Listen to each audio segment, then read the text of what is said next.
Olá,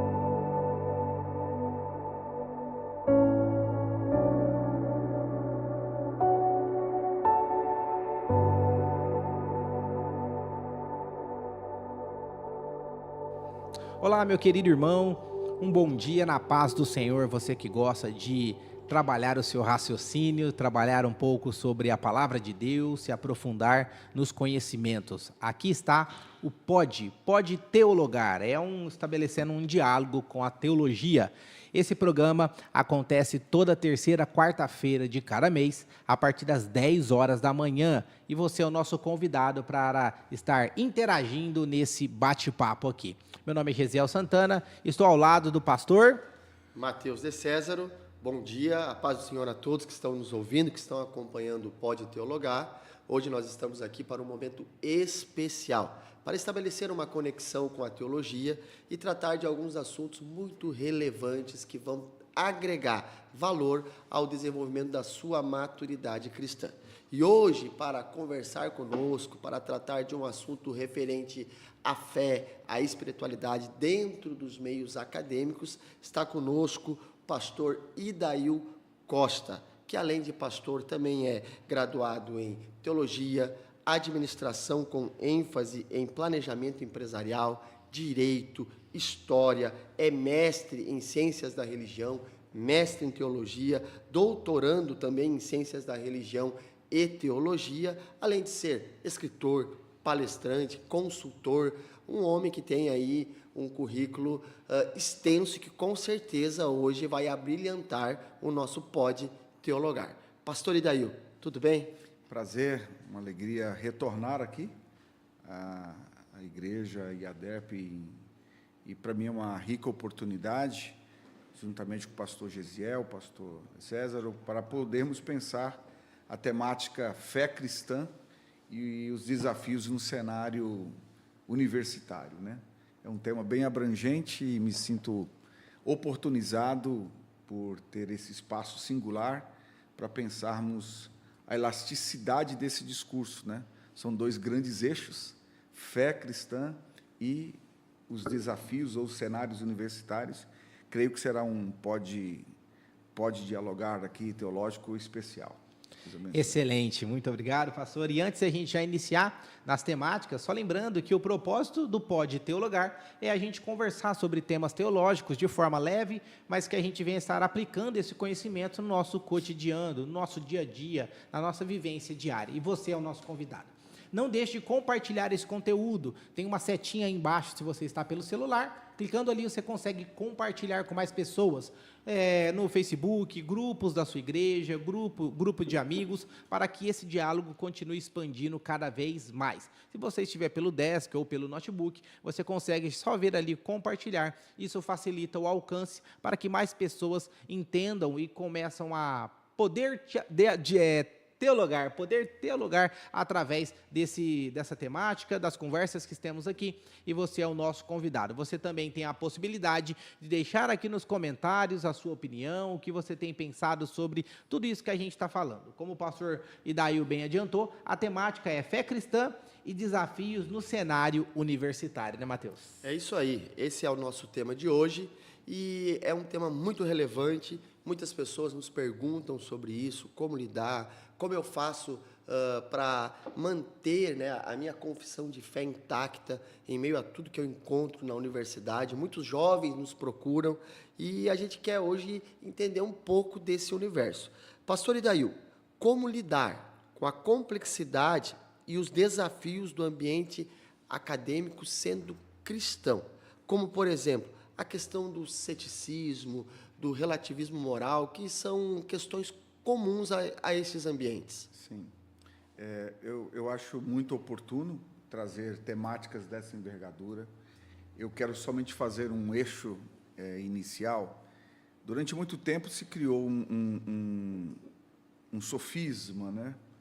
E era aquele discurso errôneo de que, em algumas áreas, a teologia não poderia entrar, né? Então, mais num adágio popular, dizia: futebol, religião, política não se discute, né? E, de repente, fomos perceber que, com o advento das redes sociais, apareceu no nosso radar a necessidade de se discutir tantos assuntos, para além daqueles que alcançavam as nossas convicções e paixões. Então, o adágio dá esses 3 eixos, mas são muitos os pontos inerentes que tocam as nossas convicções, as nossas emoções entranháveis de cada indivíduo, né? E que, de certa forma, produz divergência e opinião. Então, nós temos aí, no Brasil, um campo em crescimento, seja por esta virtualidade, seja pelo conhecimento que está sendo ofertado, e ele, de certa forma, conflita com um desses eixos, né? Que é a religião, que é o nosso lugar onde se expressamos a nossa fé, as nossas crenças, os nossos credos inegociáveis. E, para mim, é muito oportuno pensar de que revisitar algumas bases estruturais são essenciais para formarmos, pelo menos, um entendimento em torno desse pensamento. Se nós olharmos para a Bíblia, no Evangelho de João, capítulo 17, o próprio Cristo vai dizer de que Ele nos deu a sua palavra. Ele nos deu a sua palavra e o mundo nos odiou. Então, nós temos uma premissa produzida por Deus em nós, pedagogicamente, que foi o seu método, que foi a didáscalo, que foi a introdução pedagógica em nós da instrução bíblica. E por só este princípio que nos molda quanto à fé, nós nos deparamos ainda com uma outra necessidade de nos introduzirmos dentro de um universo secular, sobre a perspectiva de que estamos no mundo, enquanto testemunho, sim, mas não somos do mundo, né? Exatamente. E nesse aspecto, temos um outro extremo no próprio Evangelho, em João 17, o verso 17, que vai dizer de que nós precisamos desta instrução bíblica para nos santificar quanto à verdade. A verdade que fundamenta a nossa fé, a verdade que alicerça as nossas crenças. E, ao mesmo tempo, essa verdade que é a palavra de Deus, nos coloca em uma linha de direção, em uma linha de embate, de confronto, que é professarmos essa fé. E nós fazemos isso no espaço público. Nós fazemos isso no lugar onde os discursos ocorrem. E isso é muito benéfico, porque nós rompemos com o ambiente do intramuro. Porque falar para dentro é fácil. Sim. E precisamos ir para fora e discursar para fora. Então, o grande conflito, antes de ela responder diretamente essa excelente pergunta, a complexidade que envolve os desafios do mundo acadêmico, sendo um cristão, é compreender a necessidade de recuperar a minha identidade, o meu valor central.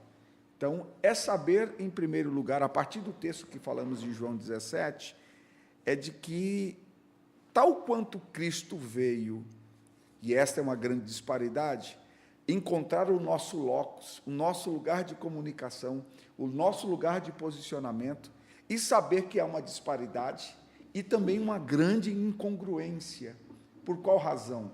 Eu estou no mundo e não sou do mundo. Então, a partir disto, não sendo do mundo, como também do mundo não sou, a grande questão é que envolve uma necessidade de retomar a minha identidade. Eu estou no ambiente terreno, mas, ao mesmo tempo que eu estou nesse ambiente terreno, eu não posso me contaminar com um padrão que nós denominamos como pecado. Eu não posso sofrer a influência do maligno, que é um modelo sistemático de governo desse mundo, e eu preciso retomar o lugar da minha identidade e propósito.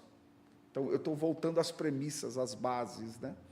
O lugar da minha identidade e propósito, em saber, nesse modelo que eu não sou do mundo, que eu sou um peregrino, eu sou um estrangeiro aqui. Se eu perco esta identidade e propósito, eu não consigo exercitar a minha fé e o meu sentido aqui. Maravilha. Né? Esse é um primeiro aspecto. O segundo é o comportamento diferenciado, que vai implicar no meu modo de agir enquanto eu estou aqui, peregrinando, né?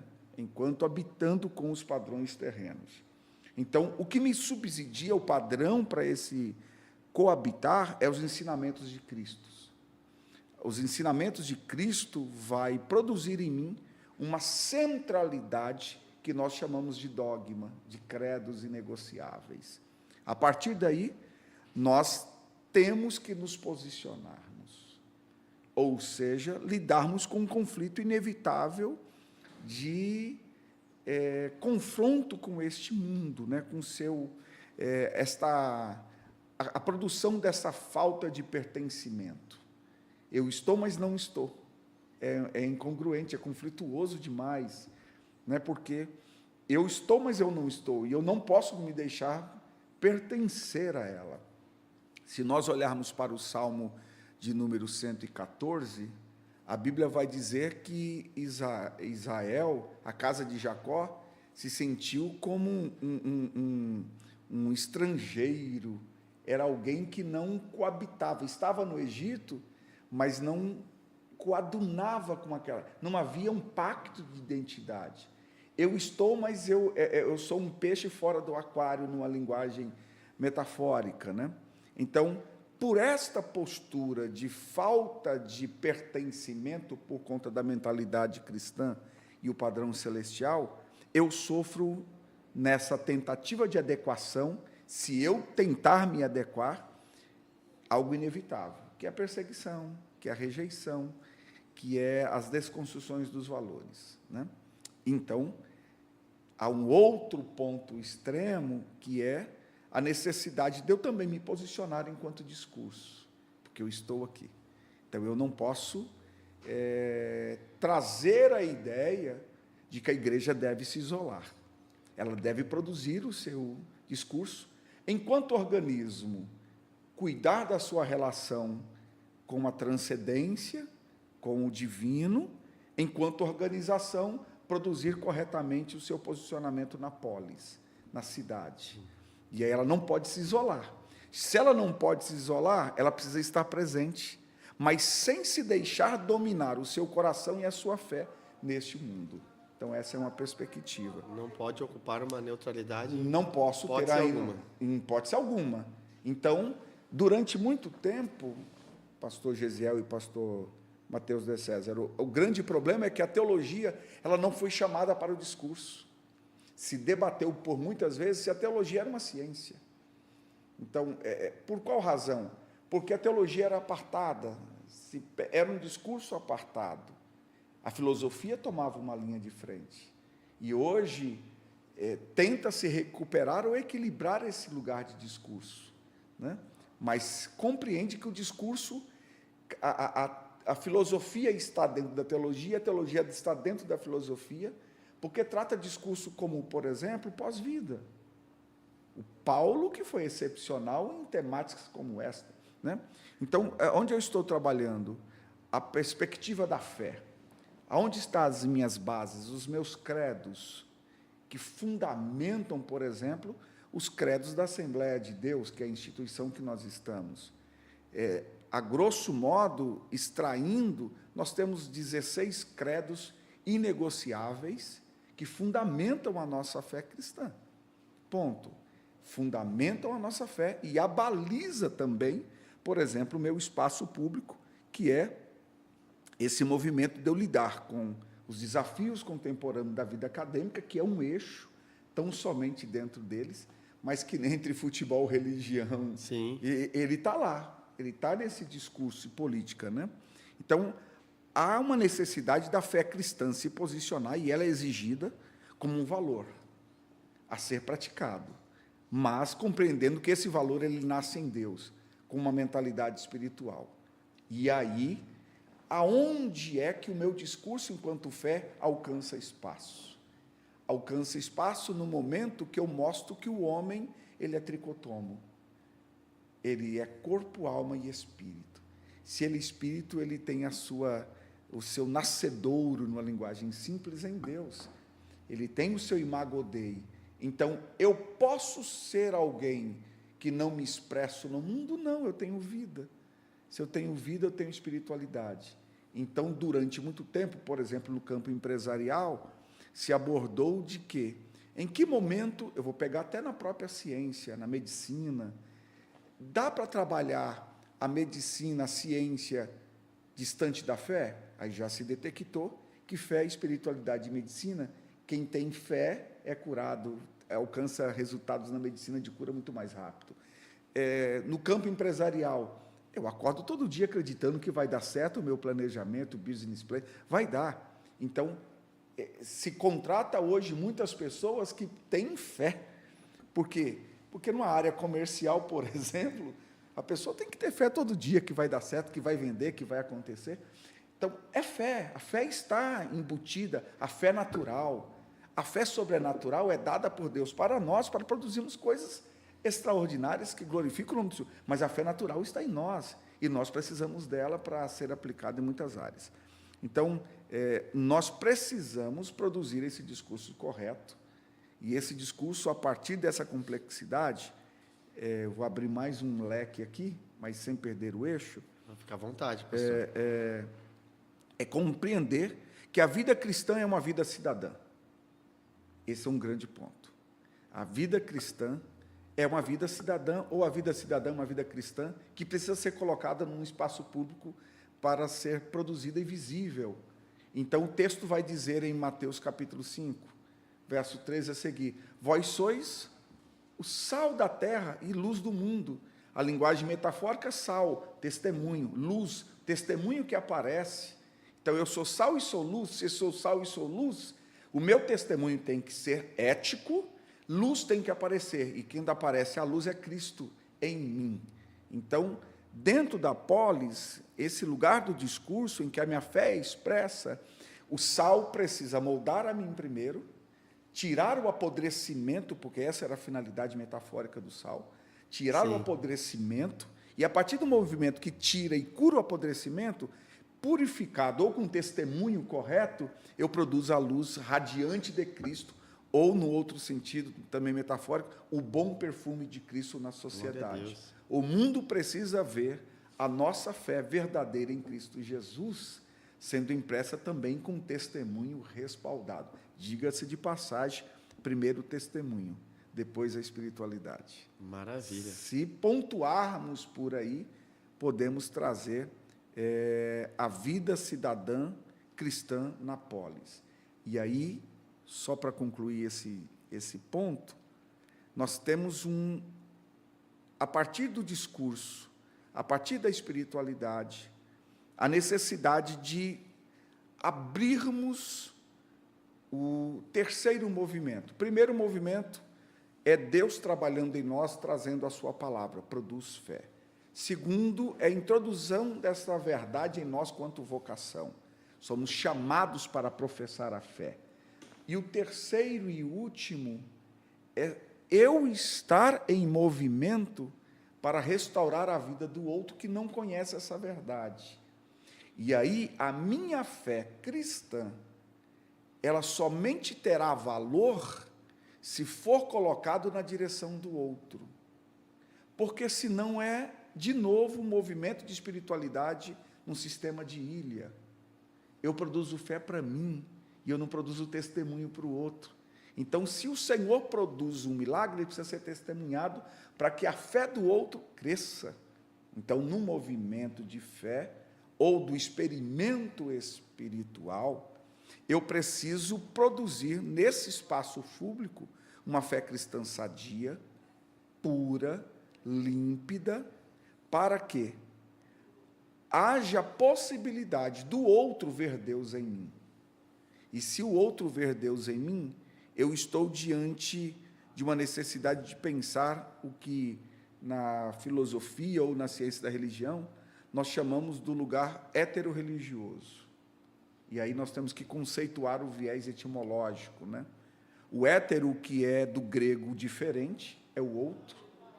E o religioso, que é o movimento do religio, né? Do religare, do relegere. Se eu tenho fé e sei lidar com ela, ela precisa ser aplicada.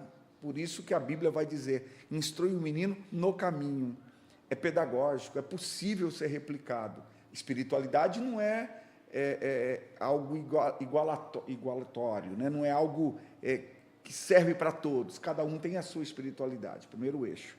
Mas eu posso ajudar o outro a desenvolver a sua espiritualidade. Somos influenciadores, somos penetráveis, influenciamos diretamente o outro.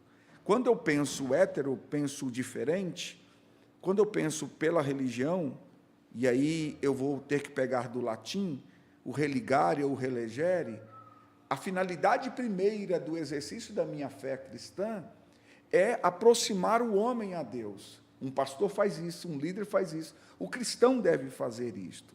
Então, se eu uso pela religare, eu estou atando, eu estou ligando pessoas a Cristo, ou aproximando pessoas a Cristo. Um líder apresenta alguém a Cristo. Um jovem, alguém num campo universitário, por exemplo, deve, através do seu testemunho, apresentar Deus aos homens. E isto é o religare. Agora, o grande eixo que eu acho que é a grande dificuldade pelo qual nós temos, por não rompermos a bolha do nosso intramuro, é que nós não conseguimos fazer o relegere, revisitar o lugar do outro, conhecer o lugar do outro, ler o outro, as suas debilidades. Por quê? Todos nós temos algo em comum enquanto estivermos nesse mundo. Todos nós, todos os seres humanos têm algo em comum, o sofrimento. Todos sofrem. E se todos sofrem, colocar-se no lugar do outro é essencial. E aí a religião é importante. E eu retomo a regra de ouro, que para mim ela é um conceito da misericórdia. Mateus 7, capítulo, verso de número 12, Sermão do Monte, ela é chamada de a regra de ouro da Bíblia, que vai dizer, tudo quanto quereis que os outros vos façam, fazeis vós também a eles. Nisto consiste lei e profetas. Então, o bem que eu quero a mim, eu quero o outro, e esse lugar de estar, ou de se colocar no lugar do outro, é muito importante para essa releitura. E aí, eu termino essa primeira abordagem dizendo que o discurso interreligioso ele é de suma importância. De nada vale eu ter o discurso só para mim. O discurso interreligioso é respeitar o modo como o outro também pensa. Então, se eu quero produzir o testemunho de uma fé cristã verdadeira dentro de um centro universitário, eu tenho que respeitar o modo como o outro crê, e antes de eu impor o meu modo de... Porque esse é um método da evangelização, de imposição, eu me imponho sobre o outro, e isso gera afastamento. Em vez de eu ser sal para saborear, eu não produzo nem sede, eu mato ele na secura. Sim. Em vez de eu ser luz, eu estou cegando. E muitas pessoas não querem mais ouvir do Evangelho, porque se criou uma rivalidade. A minha religião é certa, o meu modo de pensar é certo, o que eu julgo é certo, e eu não deixo o outro expressar, nem falar a sua fé. E aí o viés apologético, ele é conflituoso, porque ele é mais embate e não um discurso. E o mundo, pelo movimento bíblico, pelo Sermão do Monte, aprimorado por Cristo, é a promoção da paz. E para a promoção da paz, você precisa saber dialogar. Cristo fez isto. E para produzir isto, o diálogo precisa ser respeitoso. Muito bom. Pastor, o senhor trouxe 3 pontos que são, para mim, de fundamental importância, que é a questão da identidade, a questão do propósito e de posicionamento. Perfeito. E nós poderíamos até, de repente, citar nomes como, por exemplo, Neemias na Babilônia, Daniel, Ananias, Azarias, Misael, que mantiveram a sua identidade, eles se posicionaram quando foi necessário, né? Perfeito. E tinham uma visão muito clara do seu propósito. Perfeito. E hoje, a gente conversando com alguns jovens que estão nas academias, obviamente, hoje também falar de academia, de universidade, de faculdade, e olhar só para os jovens pode ser um erro, porque hoje a gente tem pessoas de 60 anos, 70 anos que estão nas universidades, estão buscando crescer, se desenvolver. Perfeito. E essa questão do se posicionar, do dialogar, do estar respeitando o conhecimento do outro, muitas vezes gera um certo receio e medo de esta relação fazer com que a fé enfraqueça ou se entregue à secularização, por exemplo, né? E a questão que hoje está até, por conta de alguns episódios recentes aí na mídia, está até em discussão, que é a questão do sincretismo religioso. Não se corre o risco de enfraquecer ou fragmentar a fé cristã? Eu vou até escrever aqui. O ponto que o senhor trouxe foi de uma curva muito alta. E eu quero pensar as características do nosso tempo. Nós estamos num contemporâneo. Nós estamos com um tempo dentro de um tempo. Sim. E estar com o tempo dentro de um tempo contemporâneo, eu estou com o tempo, e estou com coisas, e estou com pessoas. Então, se eu estou num contemporâneo, estou com o tempo e estou com pessoas, eu tenho que entender que é inevitável eu conviver com o sincretismo, é inevitável eu viver com outro modo de pensar, é inevitável eu conviver com os conflitos existenciais. Ponto. E aí nós temos dois grandes eixos, pastor Mateus de César, que são introduzidos em nós. Nós, à luz desse contemporâneo, nós estamos lidando com características no nosso próprio tempo. O dia de ontem não é o mesmo de hoje. E a informação de hoje, na velocidade que está, pela globalização, já não serve para mais nada. E nós estamos tendo que produzir uma abordagem discursiva atual, através da religião, tem através da psicologia, tem através da pedagogia, tem através do direito. Há uma necessidade de você colocar um discurso com intersecções e vieses epistemológicos, vários saberes, porque uma área só hoje não consegue responder.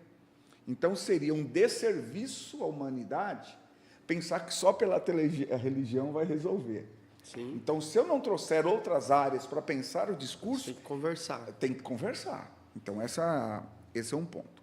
O outro é que todas essas bricolagens de áreas estão trazendo pontos conflitantes.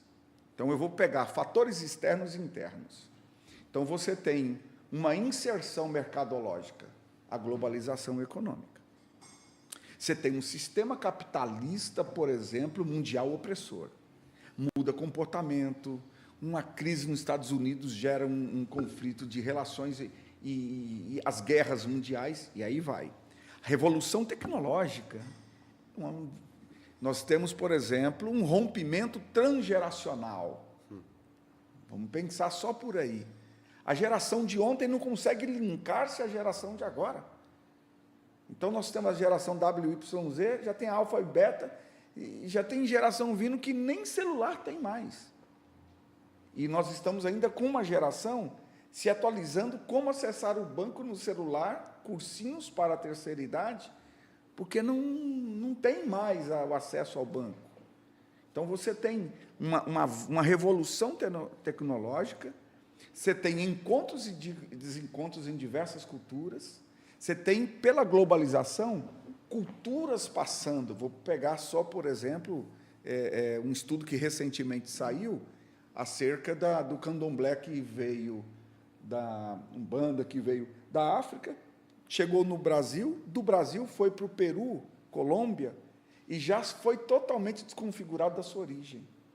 Então, você tem culturas, você tem vários complementos de tradições. Nós não somos originários, nós somos frutos nascemos do catolicismo, cristianismo, vai na reforma protestante, várias aberturas, nós não somos uníssonos também em nossas origens, né? Somos frutos de várias influências e costumes.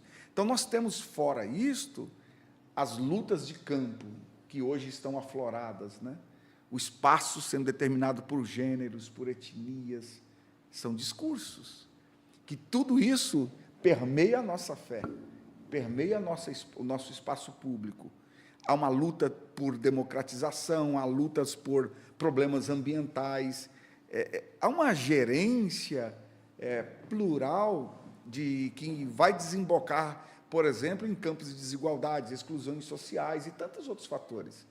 Então, é muito complexo, até para nós pensarmos missão e diálogo. E nós precisamos produzir eles porque são discursos extremamente complementares para a nossa fé. E quando nós fazemos isto, com todo esse cabedal de introduções que eu falei, nós nunca, e eu quero deixar isso muito claro, nós nunca faremos isso isentos de tensões. Sempre terão a tensão. Partindo do princípio de João 17, que eu estou no mundo, vos dei a palavra e o mundo os odiou, já é um princípio de tensão. Sim. Imagina agora ter que coabitar com esse arcabouço da globalização, revolução tecnológica, desigualdades, desencontros, disputas de gêneros, e aí vai, viés político. E nós precisamos compreender que a nossa missão e o nosso diálogo se retroalimentam para a produção disso tudo. E aí, respondendo ao que o senhor abordou, é muito encantador pensar o modelo. Vou trazer um só, e creio que dá uma base para nortearmos isto, que é o modelo de Daniel. Se olharmos para a Bíblia, o texto vai dar ali uma demonstração de uma exigência, por exemplo, de uma fé inabalável. E os tempos em que Daniel se encontra são tempos extremamente de desconstruções. Deus está entregando quem na mão de Nabucodonosor? O rei. E o texto diz que foi o Senhor que entregou. Então, existe uma desconstrução. E ali, como que o modelo de Daniel nos dá um parâmetro para permanecermos, por exemplo, com uma fé intacta? Principalmente dentro desse relativismo, dessa pressão social que está sendo apresentado para ele ali na frente. Eram jovens, adolescentes. Segundo a tradição, vai estar entre 15 e 17 anos. Um adolescente que foi levado para habitar no palácio. Ficou dentro de um projeto de incubadora por um curto espaço de tempo, para depois de 3 anos ser apresentado diante do rei, mas foi treinado na letra, mudou a cultura, saiu do país, foi introduzido numa outra universidade. Babilônia é uma outra cultura intelectual. E quem entregou o sistema à Babilônia foi o próprio Deus. Ou seja, eu vou abrir uma janelinha e fechar aqui, né? Se eu recupero o meu lugar de propósito, de identidade, de vocação, e eu vou falar e sair, Babilônia não é um problema. Não, o senhor tem que ficar, agora você abriu a janela, vai fechar, né? Tem que ficar. Entender esse Babilônia é um lugar de uma jornada espiritual que eu afirmo o propósito de Deus. Eu estou sendo enviado, e Deus envia quem está pronto. Deus achou graça para que Daniel fosse esse dispenseiro na Babilônia. Babilônia não é para qualquer um. Babilônia, estrategicamente em Deus, é para comportar a integridade de alguém com propósito, que está pronto para articular no palácio. É isso aí. E aí, para isso, eu preciso ter um foco central, né? Então, voltando à fé cristã, Deus e as suas palavras e orientações é para nós essencial para lidarmos com os processos orgânicos e inorgânicos. Orgânicos e inorgânicos estão em mim. Eu lido com externo e interno. Se as minhas convicções estão concretas, não há um lugar difícil para mim. A partir da igreja é um lugar de trocas e convivências. A universidade é um lugar de troca e convivências. E eu preciso entender que eu sou desafiado todo santo dia. As gerações hoje precisam, pais e filhos, pastores, líderes, não podem serem omissos quanto à gerência de formar novos liderados. O líder que não forma novos liderados, ele peca na sua missão. Cristo formou 12, de 12 virou 70, de 70 criou uma linguagem universal. Eu preciso preparar as gerações, eu preciso fazer o que estamos fazendo hoje aqui, trazer o discurso às claras, trazer e me apetece pensar que os desafios que estão vindo ao cristianismo na atualidade não são para desmontar as nossas certezas, mas são para reafirmar as nossas crenças. E se reafirmam as nossas crenças, nós somos convidados a sair por detrás das malhadas para demonstrar a que tempo, a que propósito e a que regência nós viemos a esse mundo. Glória a Pronto, Deus. subiu um pouco a voz aqui. Bradou. Agora ele bradou. Então eu preciso, e aqui vai para um eixo, eu preciso estar apto, se faz necessário, preparar-me para responder às razões da nossa esperança. Eu gosto muito do texto de 1 a Pedro 3,15, que é a necessidade de eu montar o meu fronte espiritual, ir para a linha de frente, né? Mas é qualquer um que vai para a linha de frente? Não. Não tem Então o texto vai dizer assim, é muito importante, né? Na verdade, Salmo 11, verso 17, 1 a 7, ele vai dizer que, na verdade, os fundamentos, verso 3, os fundamentos estão transtornados. O que se pode fazer aquele que é justo? Ele tem que fazer alguma coisa. Quando tudo está transtornado, quando Babilônia está sendo agitada, quando tudo está... O que eu preciso fazer? Alguma coisa. Firmar-me no Senhor. Mas aí, lá em 1 Pedro 3,15, vai dizer assim, antes, e esse texto para mim é uma baliza, o texto de 1 Pedro 3,15 é uma baliza, diz assim, antes santificai ao Senhor Deus em vossos corações. E estai, aí vem a resposta do Senhor, e estai sempre preparados para responder, e aí, com mansidão e temor, a qualquer que vos pedir a razão da esperança que há em vós.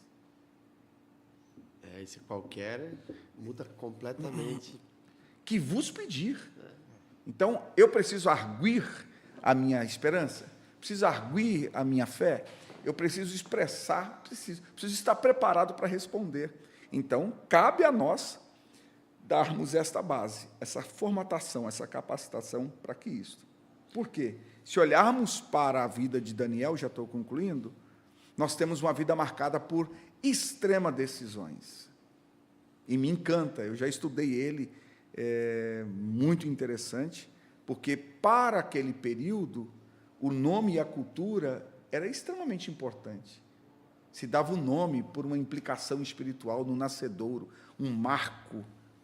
Então, para o Ocidente, se visa o nome enquanto beleza, né?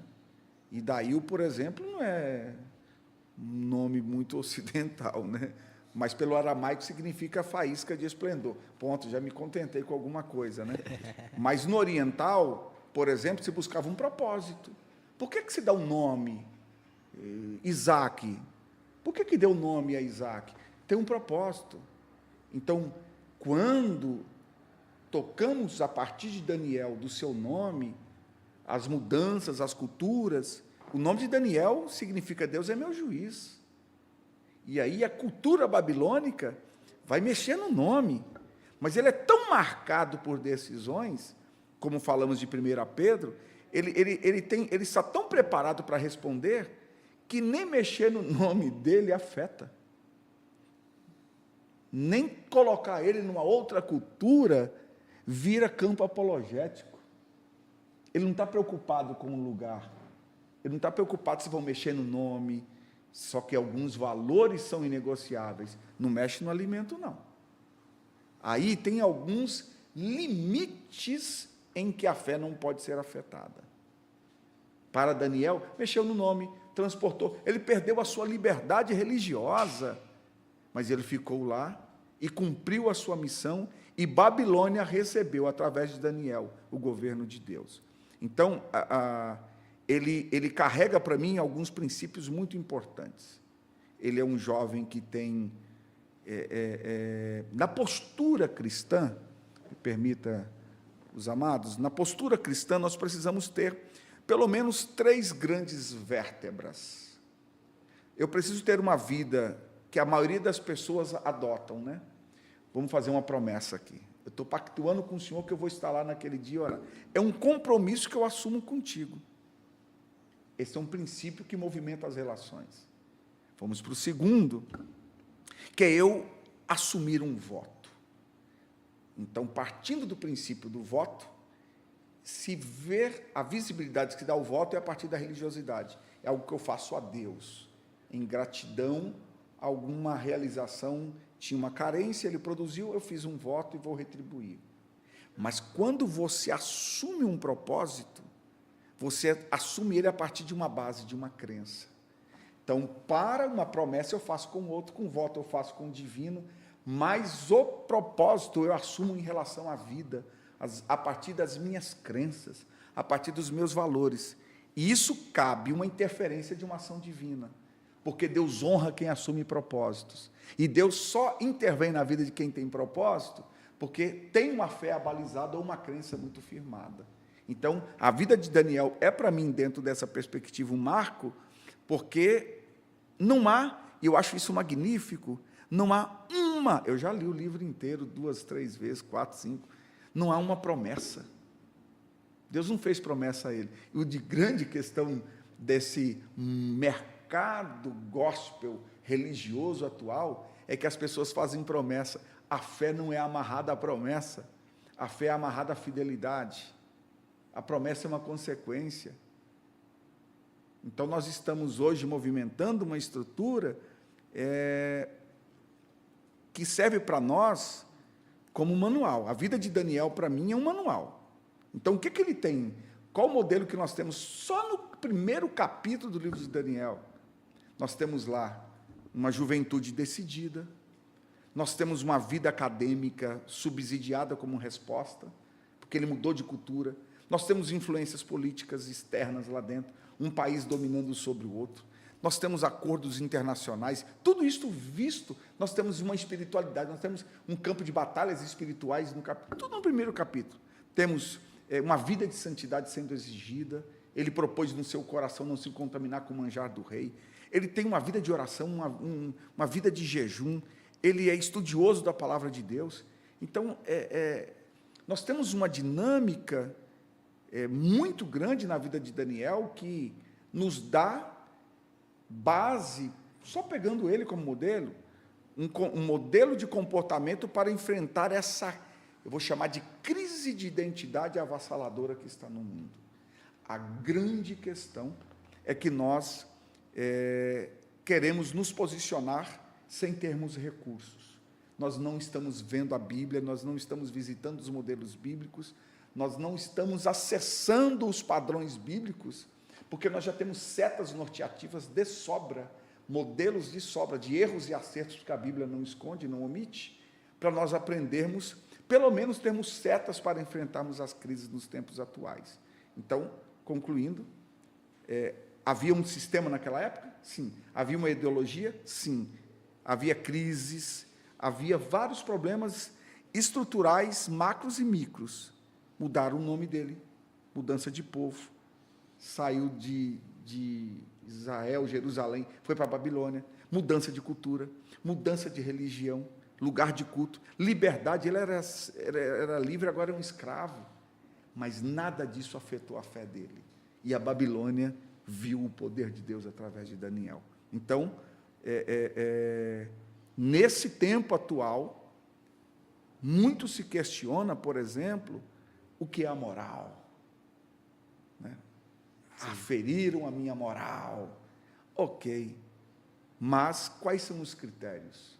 Daniel tinha critérios, mexeram em valores extremos de Daniel, mas não atingiu a sua moral, ele não se deixou contaminar com os manjares do rei, e Deus o honrou, maravilha. E Deus o exaltou, e o texto bíblico vai dizer assim, há alguém que tem esse espírito excelente aí? Alguém que tem o que está em você? Porque se destacou. Aí, de novo, o testemunho brilhou e a luz de Cristo brilhou na Babilônia. A Babilônia viu Deus através de uma única pessoa. E, para mim, tem uma máxima que é grande. E agora, literalmente, eu termino essa parte. Tem uma máxima para mim que é grande. O mundo é uma seara. Ela está pronta.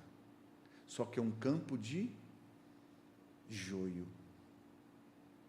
Se nesse campo tiver um único ramo de trigo, a diferença está feita. Amém. Glória a Deus. Excelente, hein? Matheus, e a gente pode resumir, então, esse primeiro bloco dizendo que os desafios do centro universitário vão ter, são inevitáveis, né? Exatamente. Essas rusgas, esses atritos aí, esses embates são inevitáveis. Porém, a gente precisa ter a nossa fé firmada. E eu anotei aqui 3 pontos, eu acho que isso fica como resumo, a partir de João 17, é que a gente precisa retomar a nossa identidade, a gente precisa ter um comportamento diferenciado, espelhado em Cristo, e a gente precisa se posicionar, querendo ou não. E para isso, Exatamente. a gente precisa ter a nossa base, entender os nossos credos, entender as doutrinas bíblicas, ter um embasamento e uma fé solidificada que a gente vai conseguir. Independente do que aconteça, a gente está firmado na rocha, né? Maravilha, é exatamente isso. É um ponto crucial, a questão da identidade. Quando eu olho para Daniel, eu vejo exatamente isso. Tira tudo, mas ainda assim ele mantém-se de pé, convicto, porque a identidade dele foi construída e o propósito era muito claro. Dentro do universo acadêmico, né, sobrevivem, vamos dizer assim, aqueles que têm a sua identidade muito bem construída, que têm um propósito muito claro, porque senão ele vai ser influenciado, ao invés de influenciar, que é o papel dele lá dentro, né? Tem um efeito pedagógico essa atenção. Essa atenção, ela ensina, ela impulsiona a quem tem clareza do seu propósito. E se eu posso ainda só fazer mais um complemento, a pós-modernidade, ela produz uma confusão, né? Por exemplo, hoje não sabe se diferenciar entre o belo e o feio, entre verdade e mentira, entre vício e virtude. Existem vários conflitos. E aí a minha grande questão é que, tanto no mercado secular como no religioso, a prateleira está cheia, oferecendo soluções práticas, e não um campo de um experimento mesmo, do que são verdades sólidas, né? Obviamente que nós temos o papel de João 17, essas influências externas. E aí nós precisamos revisitar a nossa fé, porque o mundo carrega um sistema. E a nossa fé professada a partir da Bíblia, ou a Bíblia produzindo a fé em nós, ela possui uma outra mentalidade. Não dá para associar, mas eu preciso coabitar, e eu preciso respeitar através desse espaço interreligioso, de um diálogo interreligioso, tendo outro heterorreligioso participando comigo também. E é interessante que, falando sobre práticas e o experiencial no dia a dia, é o que a gente vai conversar um pouco mais, se aprofundar no próximo bloco aí. E a frase que fica, que eu anotei aqui como destaque desse primeiro bloco, é: primeiro testemunho, depois espiritualidade. Vem aí com vocês os nossos patrocinadores, e depois do patrocinador especial, vem aí o Café com Leitura. Fica ligado, porque tem muita coisa interessante na volta do segundo bloco. Isso aí. Hoje eu vou mostrar para vocês a Dissote, uma loja de moda masculina, onde ela se destaca pela sua alfaiataria com muita elegância. Hoje eu vou apresentar para vocês o que você encontra aqui e como você pode se vestir com muita elegância.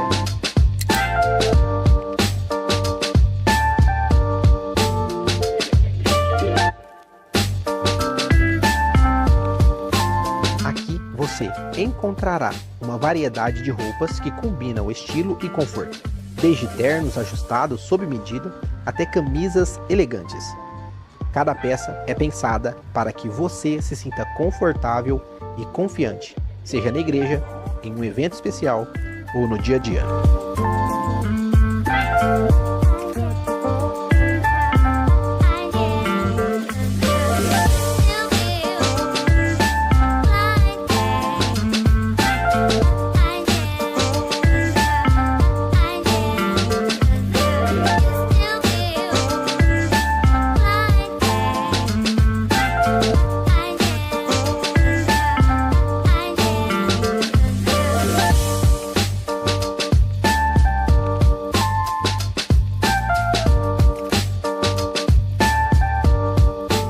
Conhecer a Dissote e andar em elegância e em conforto. Aguardamos a sua visita.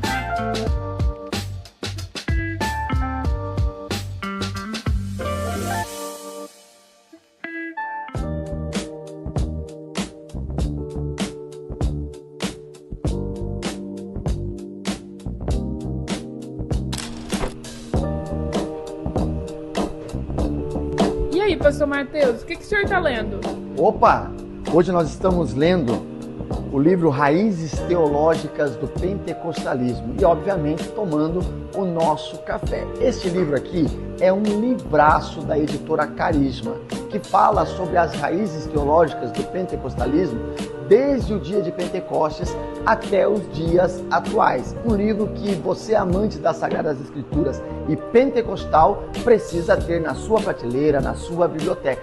E não somente esse, mas todas as obras da editora Carisma, que tem feito um trabalho excepcional acerca do pentecostalismo clássico. E onde você encontra estas obras? Na livraria da IADERP, anexo ao Grande Templo. Venha para cá, faça a sua aquisição e, obviamente, o seu café não será mais o mesmo. Café com leitura é aqui.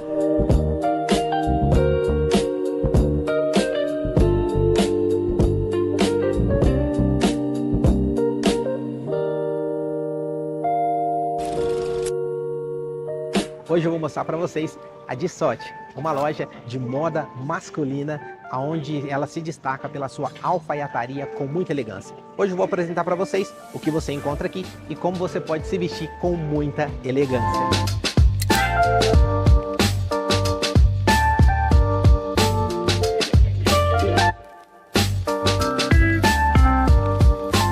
Aqui você encontrará uma variedade de roupas que combinam estilo e conforto, desde ternos ajustados sob medida até camisas elegantes.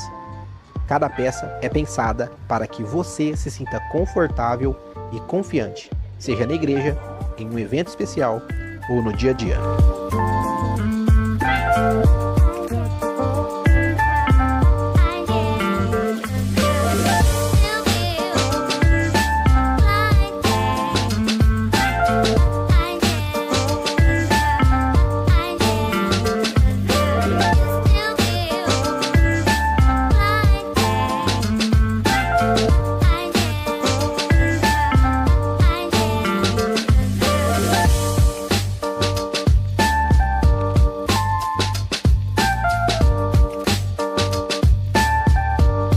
Venha conhecer a Dissote e andar em elegância e em conforto. Aguardamos a sua visita.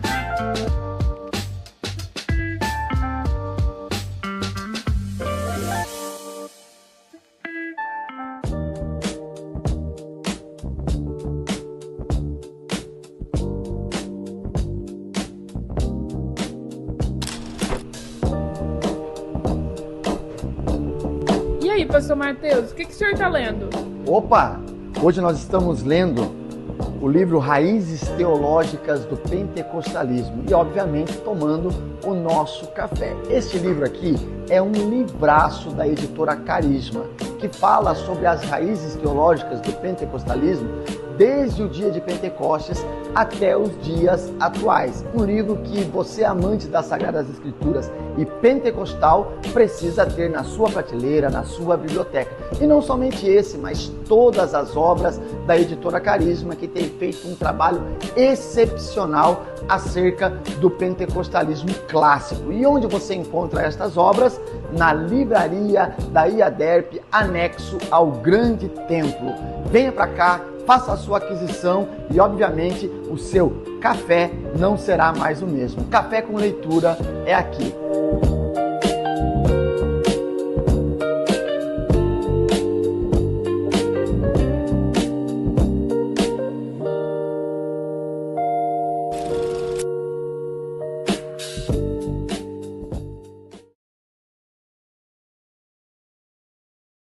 É isso aí, café com leitura e também Dissote. Dissote é uma loja no Ribeirão Shopping, aqui em Ribeirão Preto, que trabalha moda masculina de forma elegante. E eu estou aqui, ó, com a Dissote. Olha só que caimento, que alinhamento. Fiquei até mais apresentável aí. Então não deixe de procurar saber um pouco mais sobre a Dissote, um dos nossos patrocinadores. Muito bem, voltando aqui para o Pode Teologar, onde a gente conversa estabelecendo um diálogo aí com a teologia, para trabalharmos temas de forma leve, para conseguirmos conectar com a nossa realidade, com o nosso dia a dia. Falando agora sobre a nossa realidade, o nosso dia a dia, a gente vai estar introduzindo sobre a temática Fé Cristã e os desafios do centro universitário, agora no sentido prático do dia a dia, experiencial, né? Como que a gente faz e alavanca tudo isso dentro desse tópico que estamos trabalhando. Então, a pergunta que eu faço para o pastor Idaí, o nosso convidado aqui, é o que fazer para vencer os desafios da vida acadêmica e se tornar alguém relevante dentro desse contexto? Então, o senhor pode ficar à vontade aí, pastor. Eu quero só retomar, José, um aspecto que foi muito discutido aqui num primeiro momento, que é acerca da identidade e da nossa vocação, né? Então, como a minha recuperação da minha identidade, ou me aproximar desse sentido de Imago Dei, da criação divina em mim, dos valores espirituais em mim, eu consigo me posicionar quanto vocação com mais assertividade, né? No primeiro bloco nós havíamos comentado, e é um problema central que eu enxergo, que é o problema transgeracional, né? Uma geração vai, uma geração vem. Nós, além de recuperarmos essa identidade e essa vocação, nós precisamos também, de um certo modo, lidarmos com as gerações, lidar com crianças, adolescentes, jovens. O nosso olhar é muito incisivo em torno disso. Como falamos, né, uma informação de ontem não serve para o hoje, porque os ambientes estão mutáveis. E, de igual modo, existe um movimento através da fé que também é mutável. E recentemente foi dado uma nomenclatura religiosa ao trânsito. Um grupo que surgiu, chamado desigrejados, é um nome que está sendo dado. Os desigrejados, eles estão sendo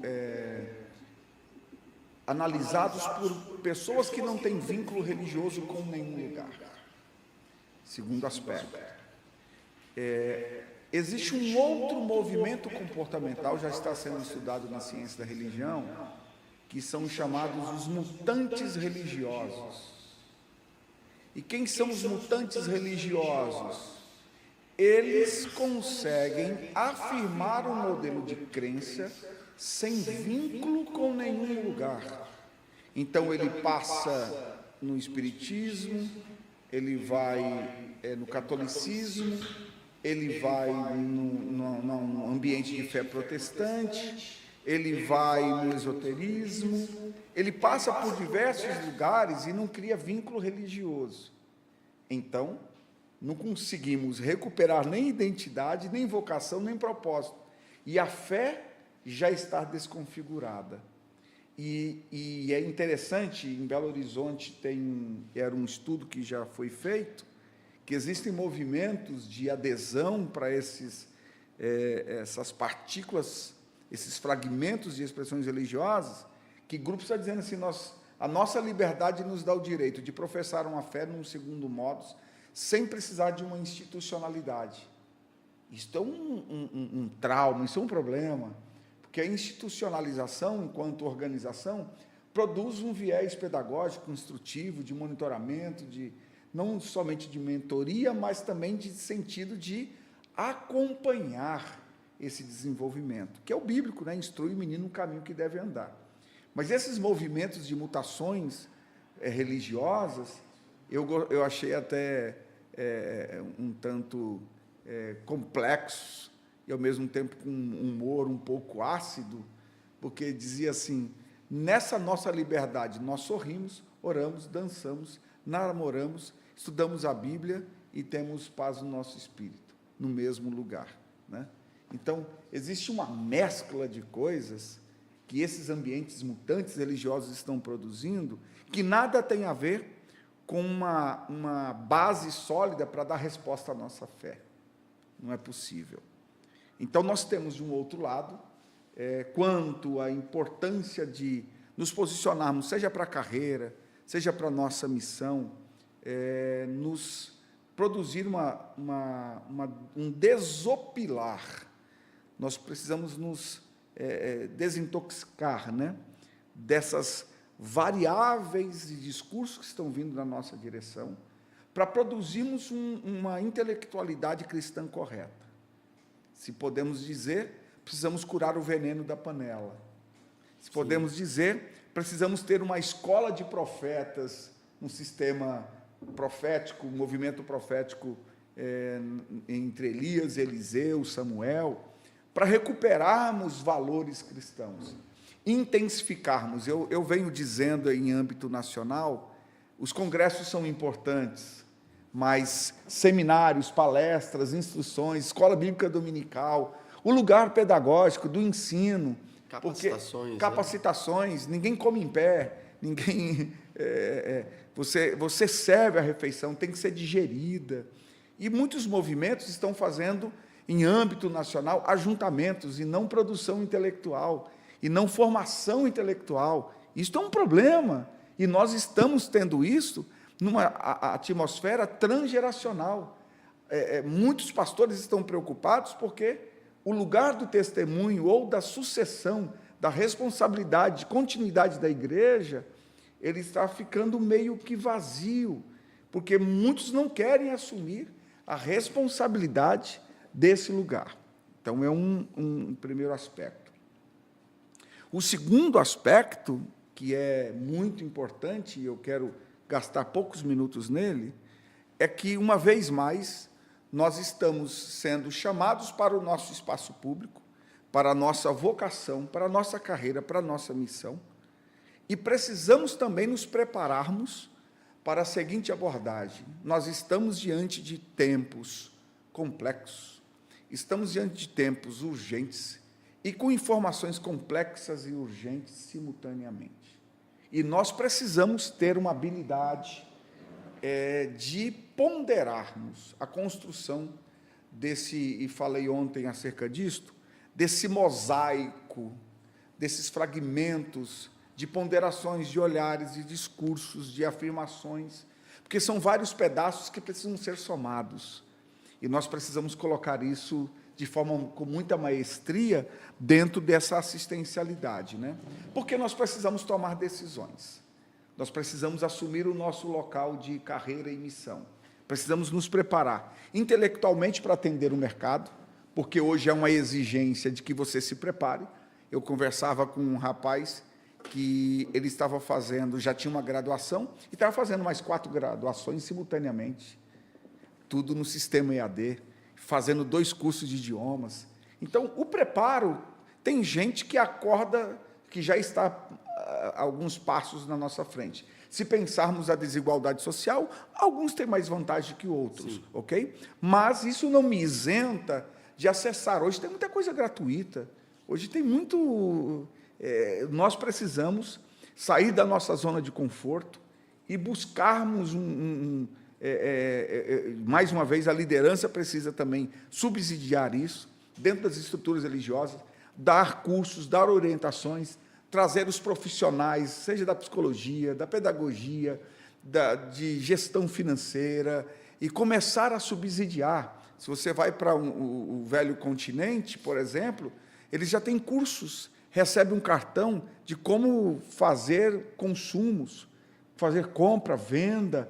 Nós precisamos nos preparar as gerações, porque essa avalanche de complexidades e sensos de urgências estão batendo. E nós temos muitas crises, por exemplo, de pessoas que não querem assumir responsabilidades. Não querem, porque não foram treinadas para isso. Exatamente. E a vida nos emprega responsabilidades. Se nós olharmos para Isaías 40, ele vai dizer que os jovens tropeçam e caem. Mas por quê? Diz o texto, os jovens se cansam e fadigam, os jovens tropeçam e caem. Mas por que isso? Porque há um tempo da jornada cristã, da vida, eu vou tirar cristã, da vida em que nós somos chamados para as tomadas de decisões. E é inerente errar. Só não cresce quem não erra. Quem erra, cresce.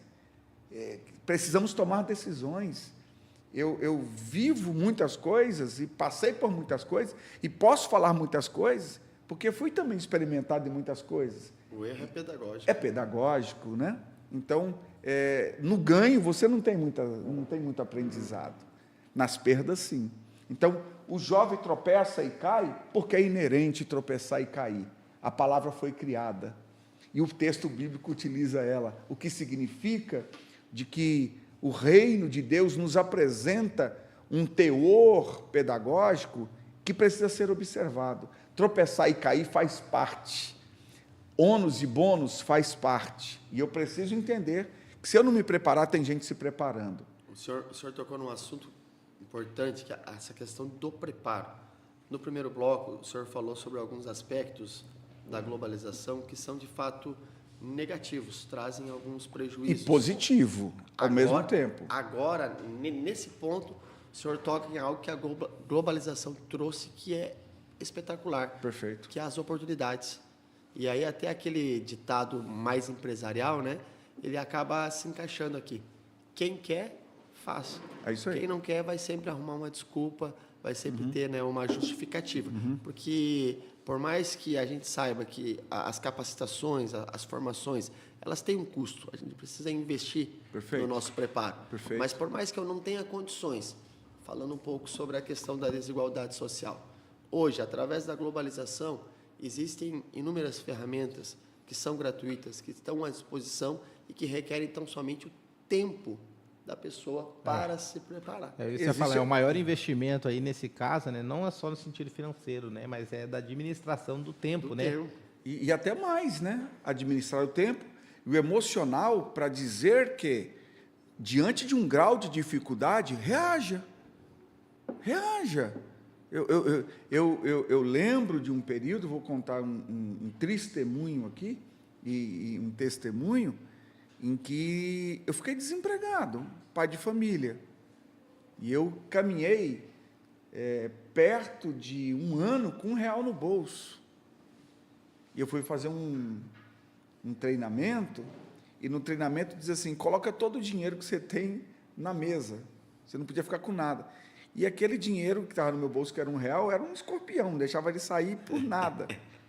E eu coloquei na mesa. E eu fui vender caneta no Farol, porque era o teste que estava sendo empregado por aquela instituição. Um foi vender bombom, outro bala, outro capa de chuva. E eu lembro que eu conversava com as pessoas na porta do metrô. E as pessoas faziam assim, o tempo mudou, pega a caixa, capa de chuva. Ah, saiu o sol, vamos vender água.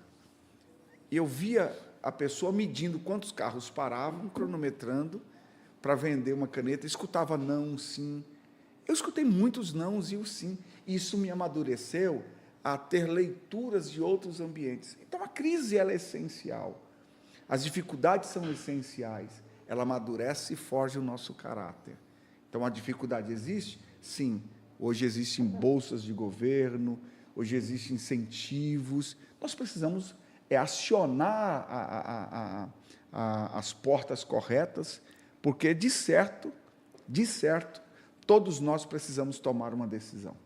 O tempo de tomada de decisão vai chegar para todos nós. Exatamente. E nós não poderemos ficar inertes. Nós não podemos nos isolar desse tempo e nem nos omitirmos. A grande questão é que estamos diante de uma sociedade, não de forma generalizada, que, semelhante cristãos também, se vê diante de dois caminhos e não sabe nem o que fazer diante de dois caminhos. Se não bastasse ter a esquerda e a direita como norte, frente e trás, as pessoas com todas as direções ainda se veem fascinadas com um bloqueio, não sei para onde ir. E nós temos já caminhos pré-estabelecidos. Então, o que representa, dentro desse contexto, enquanto ocupação, carreira, missão, é que esquerda, direita, frente, trás, para baixo, para cima, o que eu não posso perder como essência na minha prática de fé cristã é ferir, violar a minha relação de vontade moral em Deus. Eu vou ter que tomar decisões que pela moral pode passar, e ela é uma moral natural. Ela serve no respeito ao próximo, eu preciso aplicá-la. E existe a vontade da moral que ela está em Deus. Então, ama o teu próximo como a ti mesmo. Os preceitos. Ama o teu próximo como a ti mesmo é uma vontade moral que nasce em Deus, que me leva para essa minha carreira, para essa minha vocação. Recupero a minha identidade. Se eu recupero a minha identidade em Deus, eu estou vendo Deus na vida do outro. E se eu vejo a moral se equilibrou de forma plena. Excelente. Eu acho que é a partir disso, dessas pequenas decisões, que vão nos ajudar e nos incentivar a sermos posicionados, né, no ambiente universitário, né, pastor? Mas se pensarmos, pastor Gisel, nesse gancho que o senhor trouxe agora, o cristão e a sua fé, sempre, eu vou reafirmar isso em alto e bom som, sempre será objeto de contradição. Sempre será objeto de contradição. Eu estou no mundo, mas não sou do mundo.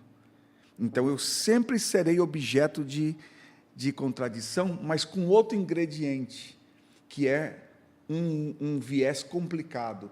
O cristão se apresenta como alguém indomesticável, indigesto dentro de um sistema.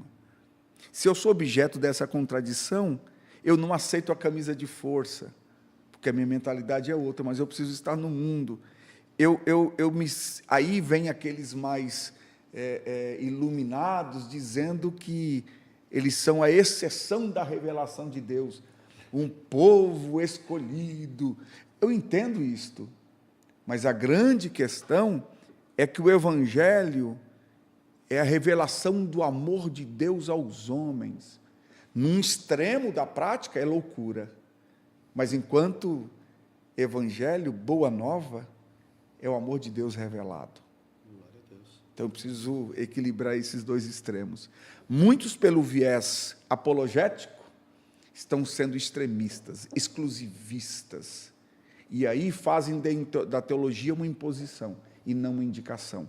E aí não há espaço público que a fé possa ser professada, não há espaço público onde a minha vocação e a minha missão possa ser visível. Por quê? Porque eu chego me impondo. É isto.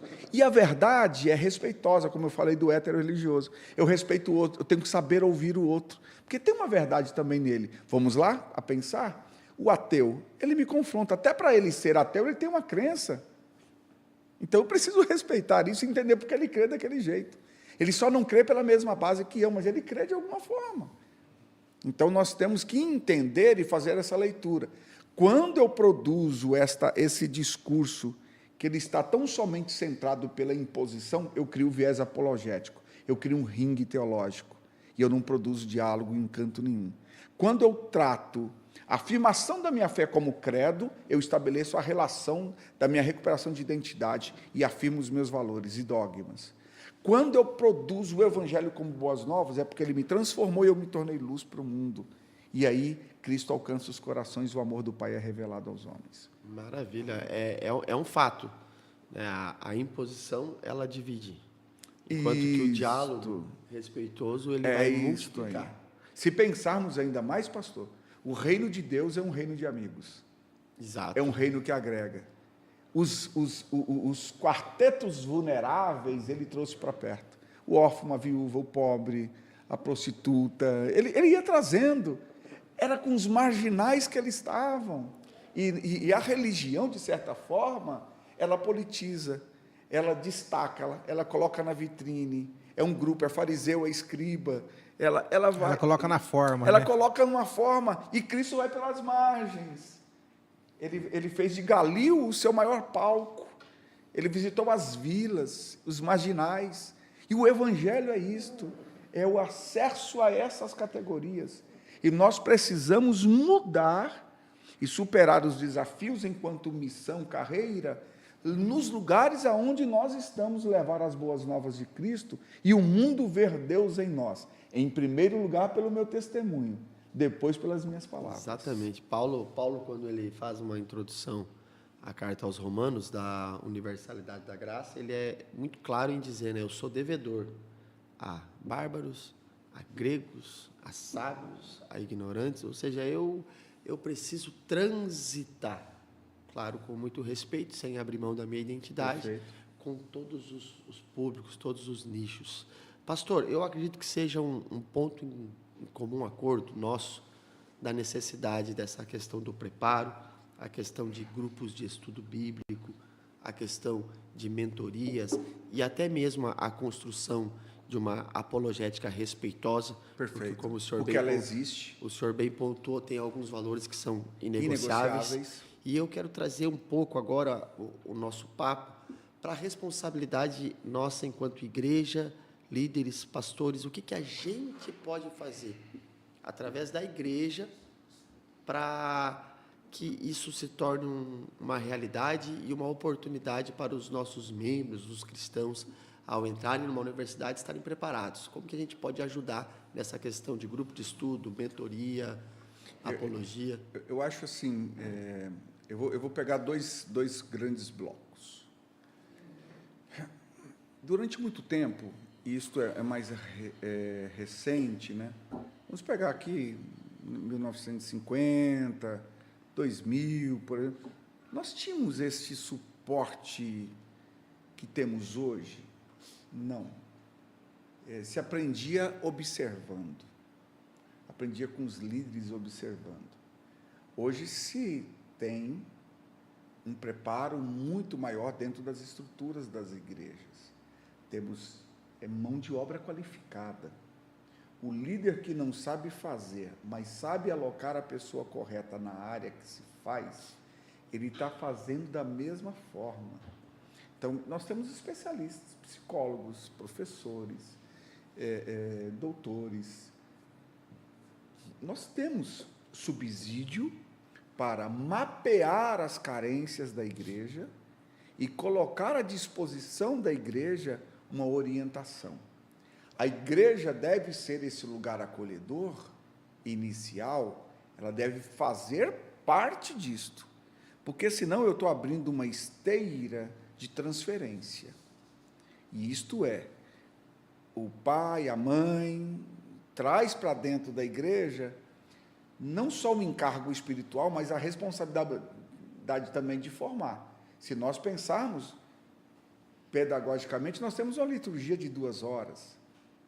Vai para uma escola bíblica dominical, que é o maior local que nós temos para o ensino, treinamento, formação intelectual, é também 1h30.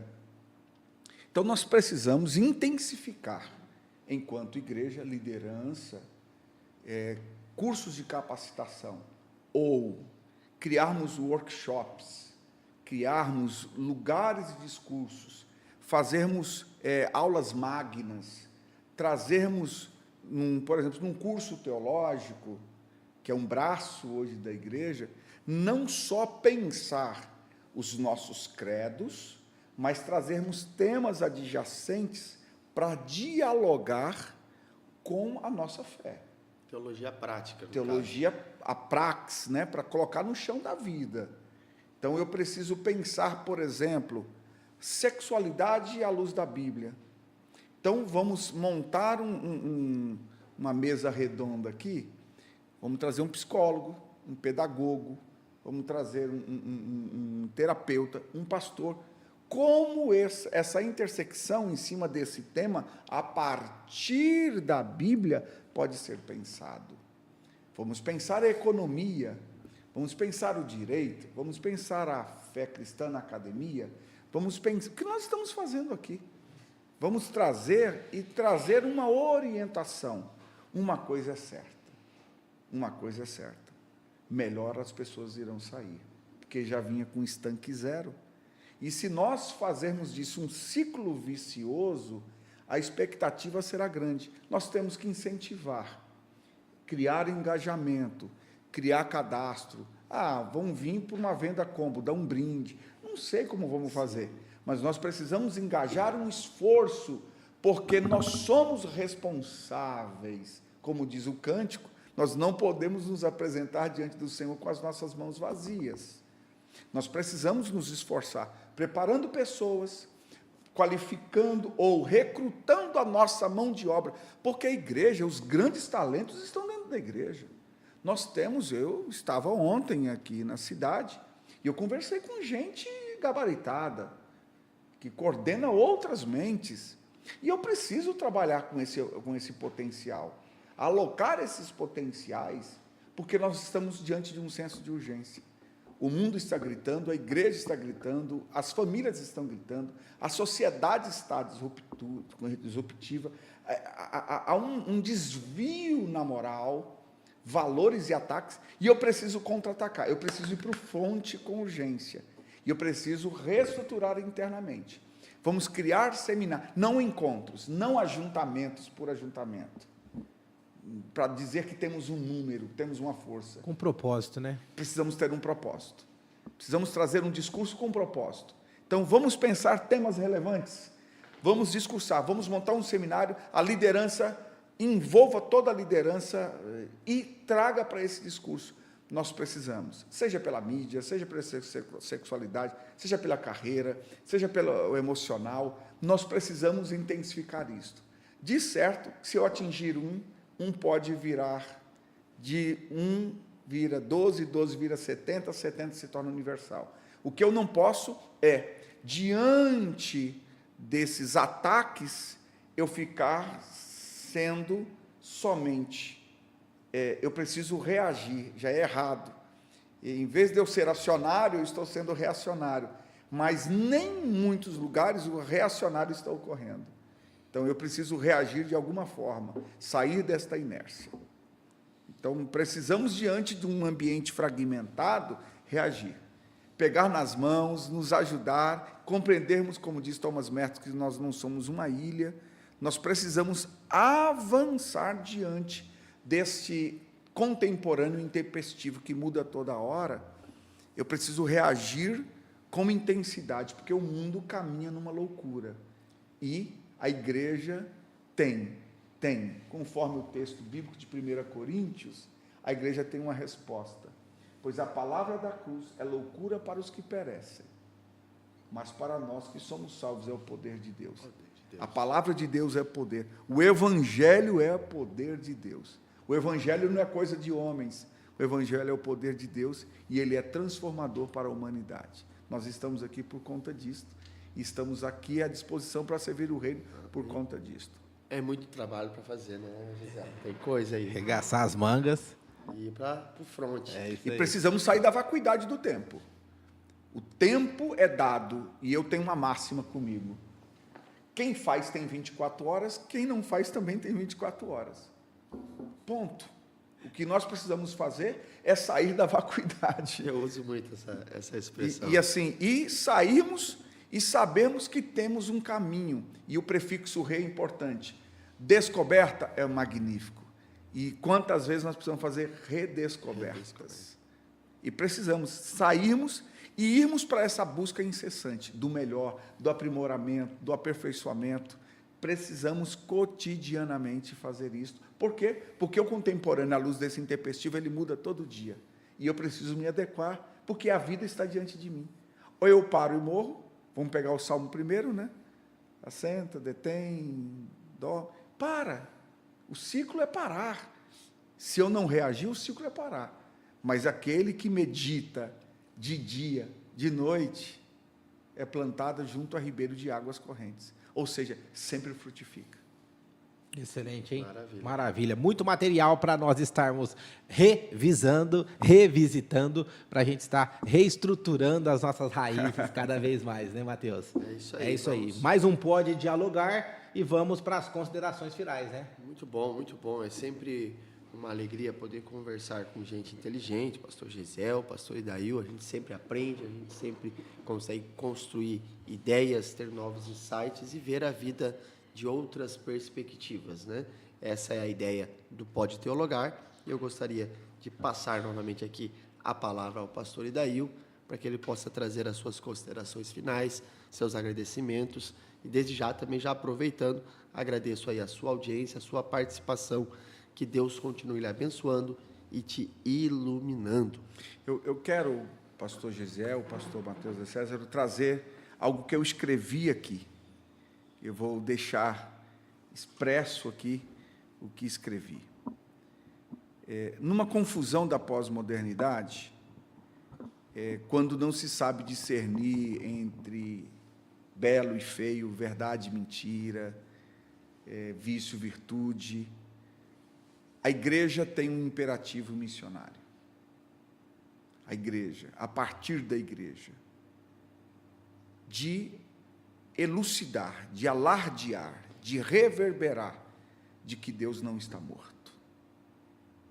Segundo, de que a religiosidade, que é a forma como nós nos expressamos com Deus, ainda que para alguns seja fria e metódica, ela é o lugar da nossa expressão.